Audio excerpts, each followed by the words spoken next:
Las 24 horas al día Mandela luchaba contra el apartheid de todas las formas posibles. Su vida entera se consumió en esa lucha. Entonces, en diciembre de 1956, el Estado finalmente movió ficha. En una redada por todo el país, la policía detuvo a Mandela y a 155 activistas más y les acusó de alta traición. La detención de Mandela, además de su interminable trabajo político, fue más de lo que su esposa, Evelyn, pudo soportar. Después de 12 años de matrimonio, le abandonó. A solas, Mandela aguantó el juicio por traición y se tardarían 4 largos años antes de declararle no culpable. La vida personal de Nelson felizmente cambió durante este difícil periodo. Un día, regresando a casa del juicio, divisó a una joven en la parada del autobús cuya belleza le deslumbró. Se llamaba Winnie Madikizela. Se las arregló para concertar una cita con ella y al finalizar dicha cita decidió que se casaría con ella. En un aspecto, Winnie era, en parte, una mujer moderna, cosa que nunca fue Evelyn. Winnie fue, de alguna manera, una de las primeras mujeres modernas africanas. Era independiente, tenía su propia opinión sobre las cosas. Y él vio en ella, en lo que se convertiría más adelante, en una mujer animada, independiente y fuerte. Y eso le gustó. Quería a alguien que se sintiera a su igual. El 14 de junio de 1958, Nelson y Winnie se casaron en una pequeña iglesia de Transkei. El matrimonio le trajo a Nelson mucha alegría y su profundo amor por Winnie le fortalecería para las luchas venideras. Pero su vida estaba a punto de tomar un giro dramático. En 1960, una ciudad llamada Sharpeville mostró a Mandela la violencia que estaban dispuestos a cometer para impedir cambios. Ante una protesta, la policía disparó más de 700 veces sobre una muchedumbre de hombres, mujeres y niños negros. Mataron a 69 personas. Inmediatamente se produjeron disturbios por todo el país. El gobierno decretó el estado de emergencia y declaró ilegal al Congreso Nacional Africano. La combinación de esa masacre y la prohibición de la resistencia pacífica fue realmente la gota que colmó el vaso. Y en ese momento, el ANC, liderado por Mandela, no es que entonces fuera el dirigente de la organización, sino su pensamiento, llevó a la organización a adoptar una estrategia de guerrilla violenta. Con el Congreso Nacional Africano ilegal, Mandela se pasó a la clandestinidad. Un día era una figura pública y al siguiente había desaparecido. Cuando Mandela pasó a la clandestinidad, su figura de hombre se adornó de una imagen romántica. Se convirtió en un ídolo, en una figura gloriosa y heroica para todos los jóvenes negros sudafricanos, particularmente. En fin, a partir de entonces, quedaban todos petrificados con su nombre. Desde su escondite, formó el brazo armado del ANC, Mkhonto we Sizwe, el arpón de la nación, el cual empezó a llevar a cabo actos estratégicos de sabotaje.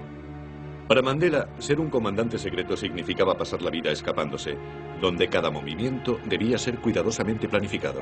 Todo debía ser planeado con antelación. Dónde iba a pasar la noche, cómo iba a ir del punto A al punto B, se convirtió en un militar táctico solo en el sentido de que tenía que vivir su vida, porque tenía que planificarla como una elaborada campaña todos los días. En enero de 1962, le sacaron de Sudáfrica y viajó intensamente por todo el continente y a Londres, buscando ayudas y fondos para su lucha armada. Recibió entrenamiento militar en Argelia y Etiopía. Con 43 años y lejos de Sudáfrica, sintió auténticamente la libertad por primera vez en su vida. Pero eso duraría poco. Aunque en su país era el hombre más deseado, volvería para continuar la lucha. En julio, Mandela se coló de nuevo en Sudáfrica, pero pronto fue detenido por la policía. Fue condenado a 5 años de prisión por salir del país ilegalmente e incitar a la gente a la huelga. Mientras estaba en la cárcel, la policía hizo una redada en el cuartel general clandestino de la ANC. Su comandancia militar fue detenida y acusada de sabotaje y conspiración para derrocar al gobierno. Mandela fue llevado con ellos a juicio. Eso fue realmente un gran disgusto para todos nosotros, porque eran los líderes de nuestra lucha los que fueron detenidos. Unos pocos escaparon, pero ellos eran realmente la gente que contaba para que pudieran dirigirnos, y todos fueron detenidos en una sola redada. Esta vez el caso del gobierno era consistente como una roca y Mandela sabía que le caería la pena máxima, la muerte. Y así es como fuimos a juicio, esperando lo peor. Y su actitud durante todo el proceso fue prepararnos para esa eventualidad. Tanto que, como el juicio era muy rígido, nos volvió a persuadir de que, incluso si nos sentenciaban a muerte, nosotros no debíamos presentar una apelación. Mandela vio en el juicio su última posibilidad para contar al mundo sobre la Sudáfrica en la que él vivía y con la que él soñaba. Lo que intentaban hacer era condenar todo el sistema de Sudáfrica. Mandela dijo, quisiera llevar a juicio a Sudáfrica, quisiera llevar a juicio a los opresores. En realidad, se declararon culpables de las acusaciones, pero dijeron, sí, pero vosotros sois los auténticos criminales. Así que Mandela rehusó defenderse a sí mismo. Una defensa legitimaría el caso del Estado. En su lugar hizo un apasionado discurso al tribunal que duró 4 horas. Mandela terminó su discurso con quizá sus palabras más famosas. He luchado contra la dominación blanca y he luchado contra la dominación negra. He soñado con un ideal de sociedad democrática en la cual todas las personas vivan juntas en armonía y con igualdad de oportunidades. Es un ideal que me hace querer vivir para conseguirlo, pero si es necesario, es un ideal por el que estoy dispuesto a morir. Esas serían las últimas palabras que expresaría en público durante casi 30 años. El 12 de junio de 1964, en la Corte Suprema de Pretoria, Sudáfrica, Nelson Mandela, de 45 años, fue condenado con otros 7 más por conspiración para derrocar el gobierno. Fueron sentenciados a cadena perpetua para ser cumplida en Robben Island, el Alcatraz de Sudáfrica, una isla rocosa y árida, rodeada de un mar embravecido, a 12 kilómetros de la costa Ciudad del Cabo. Nos lo dijeron claramente. Nuestra misión es doblegar vuestro espíritu. Y eso es lo que vamos a hacer. Dentro de 5 años, nadie se acordará del nombre de Mandela. Robben Island era un lugar inimaginablemente duro, totalmente aislado del mundo exterior, un lugar donde la vida y el tiempo parecían congelarse. Aquí no se permitían los relojes, ni periódicos. Las luces estaban encendidas las 24 horas al día. En su primer año de estancia, a Nelson solo se le permitió una visita de su mujer, Winnie. Pasarían otros 2 años hasta que pudiera volver a verla. Y pasarían 20 años hasta que tan siquiera pudiera tocarle la mano. En Robben Island, el apartheid era incluso más brutalmente impuesto que en el exterior. Incluso en las necesidades básicas de la vida, Mandela y los otros prisioneros negros recibían lo mínimo de todo. Cuando tuvimos que ponernos la ropa de la cárcel, a ellos les dieron a todos pantalones cortos y a mí me los dieron largos. A ellos no les dieron calcetines. Y el reglamento estipulaba que deberían llevar sandalias, pero les dieron zapatos como un favor. En lo referente a la comida, también había discriminaciones. Para ellos, menos azúcar. Solo harina de maíz hervida para almorzar. Para ellos no había pan, menos carne, menos pescado. Desde el primer día, Mandela decidió no darse nunca por vencido. No permitir jamás rendirse.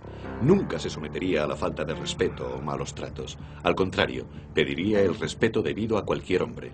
Fue esa certeza sobre lo que es justo lo que permitió a Nelson sobrevivir aquí. Si entras en la cárcel con un estado mental negativo, es el infierno. Cada segundo allí puede ser el infierno. Pero cuando entras con un espíritu positivo, tal como entramos nosotros en la isla, nuestra cárcel, sabiendo que la lucha es en otro terreno, es duro. Y ellos lo intentaron todo para doblegarnos, pero fracasaron. Donde Mandela y los demás se aferraron a sus principios fue en la cantera de piedra caliza. Cada día, durante 13 años, desfilaban hasta aquí y desde la mañana a la noche, bajo un sol abrasador, realizaban el matador y atroz trabajo de partir piedras. Pero también dejaron claro cómo deberían o no ser tratados. No correríamos. Nunca les llamaríamos jefe. Trabajaríamos a la velocidad que pudiéramos hacerlo. No íbamos a matarnos trabajando. Cuando nos exigían que al partir piedra debíamos tener un cesto lleno de ellas, les decíamos que hacíamos lo que podíamos. Una vez se dieron cuenta que estábamos decididos a hacerlo, no había forma en la que pudieran obligarnos. Tenían que hablar con nosotros. Reconocieron el liderazgo, lo que generalmente es algo difícil en la cárcel. Así que reconocieron que Mandela, Nelson, era el líder. La conducta de Mandela asombraba a los guardias. Nunca les había hecho frente a un prisionero con tanta dignidad y confianza en sí mismo. Y que además de eso fuera negro, les dejaba sin habla. Pero en el transcurso de los años, la conducta de Mandela consiguió cambiar su actitud hacia él. Con Nelson Mandela llegó un momento en que se dijeron a sí mismos: no toquemos a ese hombre. Era como si fuera tabú. El respeto empezó a aumentar, pero no por un mito, sino por la conducta de Mandela. Él trataba de dar la mano a los guardias por la mañana. Les daba los buenos días, les preguntaba por sus hijos, se interesaba por sus esposas. Llegaron a temer a esa persona y llegaron a respetarla, pero también llegaron a que les gustara Nelson Mandela y al final llegaron a perdonarle. Nunca se vino abajo, no. Puede que se deprimiera, y el hecho de que estuviera lejos de su familia, de sus hijos, y de no haberlos visto crecer, debió ser muy triste para él. La pena de estar separado de su familia se hizo casi insoportable cuando su hijo mayor, Thembi, murió en un accidente de tráfico en 1969. A Nelson no se le permitió asistir al funeral. Más tarde dijo que la muerte de Thembi había dejado un vacío en su corazón que nunca podría ser ocupado. En el exterior, Winnie Mandela seguía abanderando la lucha contra el apartheid y fue perseguida por ello. Esto fue motivo de gran angustia para él. A sus hijos tuvieron que mandarles lejos a la escuela. No tenían dinero. Winnie fue perseguida y tuvo que vivir alejada de sus hijos. Eso realmente le torturó. Nelson y Winnie llevaban casados 6 años cuando le mandaron a Robben Island. Pero los casi 30 años que se vio forzosamente separado de ella no disminuyeron su amor. Creo que su pasión por Winnie creció mientras estaba en la cárcel. Contaba cómo, estando en la cárcel, tocaba su nariz en una foto que tenía de ella. Y experimentaba la misma sensación de emoción que cuando se la tocaba en realidad. Mientras Mandela iba haciéndose mayor en la cárcel, la memoria de Sudáfrica sobre él se desvanecía. Y entonces, en 1976, todo cambió, cuando un grupo de estudiantes negros fueron tiroteados y muertos por las fuerzas de seguridad en la ciudad negra de Soweto. De repente, el mundo entero abrió los ojos y las presiones al gobierno desde el interior y exterior del país crecieron rápidamente. A mediados de los 80 el impulso para el cambio era imparable y entonces Nelson Mandela se convirtió en el símbolo de ese cambio y el grito por su liberación fue como una peregrinación por todo el mundo para todos los que se oponían al apartheid. Nelson Mandela iba más allá de la vida. Era un símbolo para todos nosotros. Era una inspiración. Nos manifestábamos por él, con su nombre. Queríamos ser como él. Queríamos darlo todo por esta lucha. El país era ahora un tumulto, su economía casi colapsada. Sudáfrica se convirtió en una nación paria para el resto del mundo. El gobierno sabía que tendría que tratar con Mandela más tarde o más temprano. Su peor temor era que muriera en la cárcel, haciendo de él un mártir de la causa.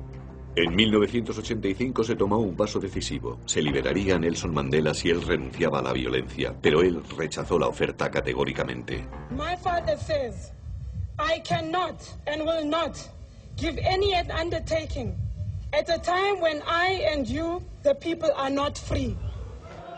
Pero Mandela también vio claramente lo mucho que el gobierno lo necesitaba. Mandela vio el ambiente del cambio. Vio el odio sobre el cual se sustentó el apartheid por todo el resto del mundo.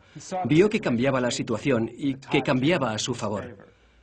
También vio que el gobierno abría algo a la mano. El gobierno buscaba una vía para salir de ese lío. En 1985 Mandela entabló reuniones secretas con el gobierno que durarían 5 años. Reuniones que sentarían las bases para el inevitable final de toda la supremacía blanca. Muy despacio el gobierno empezó a preparar a Mandela para su eventual libertad. Ahora sabemos que por aquel entonces Mandela era, de hecho, llevado por todo el país, preparándolo silenciosamente para su liberación, ya que había sido apartado de la vista de toda una generación. Nadie sabía cómo era. Apareció en playas, entró en tiendas, pero nadie le reconoció. En fin, realmente era una de las más extraordinarias situaciones. Todas las personas del mundo conocían su nombre, pero él podía andar por las calles de Ciudad del Cabo y no ser reconocido. En septiembre de 1989, con la elección del pragmático de Klerk como presidente, los acontecimientos empezaron a ir más rápido de lo que se esperaba. Al cabo de un mes, Walter Sisulu y los demás encarcelados por traición fueron liberados. Al cabo de 2 meses, el gobierno empezó a anular las leyes del apartheid. A principios de febrero de 1990, el ilegal ANC fue declarado legal y luego, el 10